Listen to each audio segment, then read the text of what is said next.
The black fungus of mucormycosis is adding agony to the recovered COVID-19 patients in India as hospitals report a rise in cases of the rare but potentially fatal infection.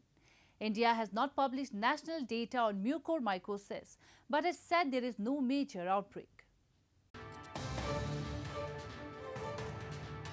The black fungus or mucormycosis is adding agony to the recovered COVID-19 patients in India as hospitals report a rise in cases of the rare but potentially fatal infection. The disease, which can lead to blackening or discoloration over the nose, blurred or double vision, chest pain, breathing difficulties and coughing blood, is strongly linked to diabetes.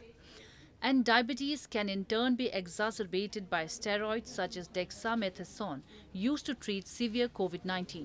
अभी क्या हुआ है corona के infection के बाद शरीर दर्दी की रोग प्रतिकारक शक्ति काफ़ी हद तक कम हो जाती है। उनमें से भी जो पेशेंट डायबिटीज़ वाले हैं जिनको लंबे समय तक स्टीरॉयड देना पड़ा हो, टॉसिलिजुमेब या हायर ड्रग रखना पड़ा हो या जिनको आईसीयू में एडमिट करना पड़ा हो, उनकी रोग प्रतिकारक शक्ति कम होने की वजह से ये रोग पाया जाता है। The state-run Indian Council of Medical Research (ICMR) said that doctors treating COVID-19 patients, diabetes and those with compromised immune systems should watch for early symptoms including sinus pain or nasal blockage on one side of the face, one-sided headache, swelling or numbness, toothache and loosening of teeth. India has not published national data on mucormycosis but has said there is no major outbreak. Media reports have pointed to cases in western Maharashtra state and its capital Mumbai and Gujarat.